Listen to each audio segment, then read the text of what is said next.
Well, shooters and reloaders out there, Fortune Cookie 45 LC coming to you from the Hot Lead Zone. And this video is for Idea Machine IM. It's a VR because today Idea Machine IM is all excited because he's gone out to pick up a brand new 1873 Uberti competition rifle. That's the one that has a 20-inch barrel, real nice case hardened finish, 1873 action, ready for competition. It's got the regular buttstock instead of that crescent thing. The regular buttstock is the one that has just a little bit of pitch, just like the way we want our shotguns set up. So it's an excellent rifle to use, plus the Uberti quality. And this, of course, is the 1894 Marlin, and it's about 2 steps down in quality compared to the Uberti 1873. So we can really understand why Idea Machine IM is all excited about picking up his new rifle. His rifle has a 20-inch barrel, just like this one. It's ready for 10 rounds of 38 special 357 Magnum ammunition. He'll be ready to do competition and cowboy action shooting. This has been safety checked already, but we always make sure it's not as smooth as we need it for cowboy action. Can't get those 4 empty cases in the air at one time with this rifle. But anyway, this is a VR because today I also picked up a new rifle myself. And it happens to be another 1894 Marlin in 44 Magnum, just like that other one. But this one is a current manufacturer. It has the Ballard cut rifling instead of the micro groove. So the reason why I bought this rifle is because I have 2 grandsons, one for each one of them, and this rifle is current manufacturer. We're going to compare the quality of this one because a lot of you out there are concerned about the quality of Marlin 1894s, 336s, lever guns, 1895s, this kind of thing, compared to the older Marlins that we know are good quality.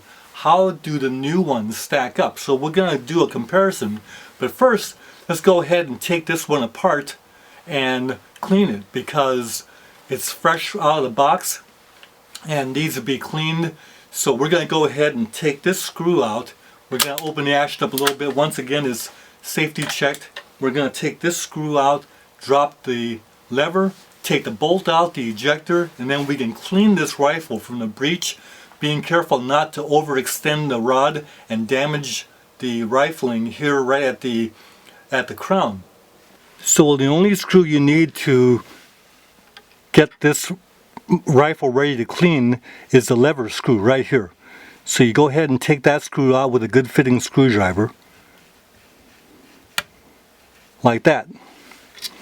So the screw is out, no damage to the screw head, and then your lever will come straight out. If you've got this open a little bit, the lever will come straight out. You see this vertical here? So there's your lever. Then the bolt just simply comes out. The only thing holding it is the pressure of the hammer there. So the bolt comes right out. So there's the bolt. The nice thing about the new Marlins is that the caliber is engraved in the bolt. So as soon as you open the action, you can see that the caliber is 44 Magnum. It's on the barrel also, of course. But then, right in there, the famous Marlin ejector, and that just simply comes right out of its little groove there, and there's a hole in the receiver right there for this stud right there to go through. So when you put it back in, it only goes in one way. Well, you don't want to lose this because the thing about these is that you can buy these easily because Marlin owners lose these. Now Idea Machine IM, your 1873 Uberti can't do this. With the 1873, you have a real long receiver and you got the toggle action inside here that looks kind of like a Luger toggle with upside down. and that actually came before the Luger, so maybe the Luger got the idea from the toggle system of the lever action. But then there's a section up here where you got this lifter that brings the shells right up in line with the barrel, so that's how that works. But you can't clean from the breech in, not easily anyway. So you have a lot harder time to clean from the breech, but you can clean from the muzzle if you're careful, and I know you will be. That fine octagon barrel of yours, the 20-inch octagon barrel, you wouldn't want to have any damage to the crown of that rifle. So we're running Ed's Red. Now notice the carb mat that I've got there in case we get spills. We don't mess up our reloading bench.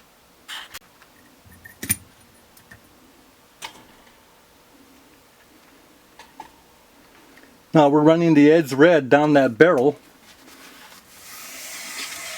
and because I can feel the brush exit the barrel, as soon as it exits I stop pushing that rod in so we don't wind up wearing the crown of the rifle out there at 6 o'clock. When we pull it out, so cleaning from the breech in this way is the best way to do it, when we just get that brush out the end of the muzzle and then we don't keep pushing that rod through.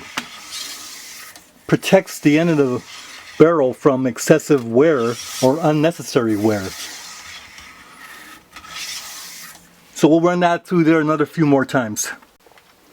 So here are the cleaning patches that we don't need to put any preservative in that barrel because we're going to be shooting that rifle this weekend. The simplicity of the Marlin design is one of the reasons why the gun is still being produced today. So here's the ejector, and it just goes right back into that little receptacle.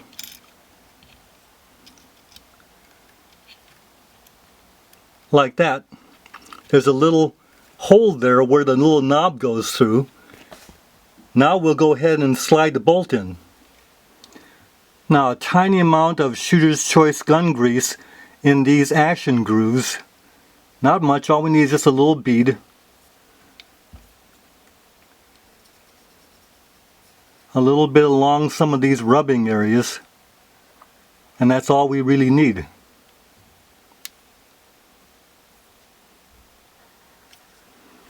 Now we go ahead and slide the bolt back in. Notice the locking lug that's come up. We just push that down and then the bolt will slide right in. Like that. There it is. Now we have that engaging the hammer like so, and then we put the lever back in.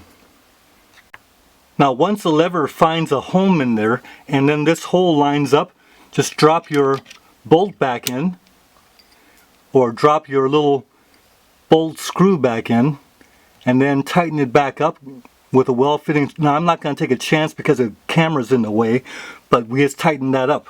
So now you ask, well, what's the difference between the quality of the older compared to the newer? Well, this one was made in the late 1980s. It is the 1894 S model, which means it has a crossbolt safety. It's the JM version, John Marlin, so it's got better quality than the ones that didn't have the JM. And the feel of the wood is that there's better finishing, there's more sanding and finishing before the final staining was put on this wood. The newer one, it's very obvious that the metal work was left a little bit rougher. It has more of the fine machining instead of the fine polish, but that's okay. These days we don't mind matte finish. And the wood, you can actually feel the grain, so that if we were doing some fine furniture, we would probably do a lot more sanding of this before we put the final stain on. So this is a lower grade of finish, but it's a kind of a matte, a little rougher feel, but it's still quite functional. This one has the impressed checkering on both the foregrip and also the pistol grip area, the stock, so that it has a nice feel to it. Not as nice as cut checkering, but it's a better feel than the smooth wood on the older model. I'm thinking I could do a lot of ballistol treatment to get that soaked in and make that wood nicer. So I don't really mind that. The fit of the wood to the metal is the same on both guns. Both guns cycle as well, and I know how, again, it's not loaded.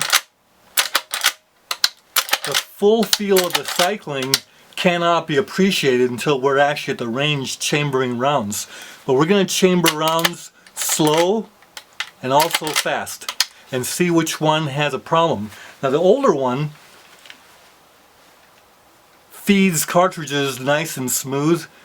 Could be smoother, but it's not bad. We'll see how the new one stacks up when we go to the range. Now the crown of the new one is a little nicer. The older one has more of a squared off metal here on the outside of the barrel where the front is. This one has a little more of a nicer radius to it. But the inside crown looks the same on both. Both rifles have exactly the same butt pad and also the same sling swivel adapters. But here's the kicker. The new one says Ilion, New York instead of New Haven, Connecticut. But it doesn't say micro groove barrel, and in fact what you see in here is 6 grooves of cut rifling. So that's a big difference. Today we appreciate the cut rifling better than we do the old-fashioned micro groove. Now the micro groove, I like micro groove when it comes to 22s. But I don't like micro groove as much when it comes to shooting center fires. So this one takes bullets that are larger than specification in order to shoot well. I'm anticipating that I won't need bullets that big in the new Marlin 1894. Now the finish on the barrel is a much nicer finish than that on the receiver.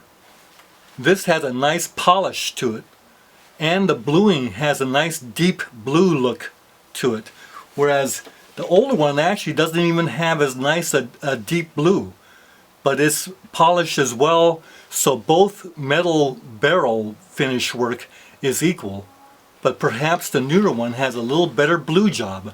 One thing I quickly noticed though was that the hammer on the new 1894 has a very sharp corner here. It almost feels like it wants to cut the thumb. The old one doesn't have that. The older one actually has a very acceptable feel to the corner there, and that's still not as good as a lot of Winchesters that are really nice feeling here. I know some of you out there are going to ask how's the trigger pull, and the answer is atrocious. This trigger is 9 pounds in weight and it has creep in it. But if we can shoot it well, and why wouldn't we be able to, you simply use the fundamentals, squeeze the trigger until it goes off, surprise break, and in fact that we can achieve the surprise break with a 9-pound trigger, yes we can. But I'll probably wind up changing out the springs to get a better trigger pull.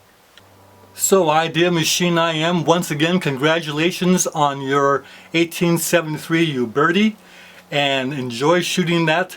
It's a really fine rifle, very well finished, and with a price tag to commensurate with that. But these Marlins aren't quite as nice. They're a little rougher. The fit isn't quite as nice here, the wood to the metal, but still these are very fine rifles to shoot and own, and I'm going to really enjoy shooting mine. So take care, and we'll see you at the range.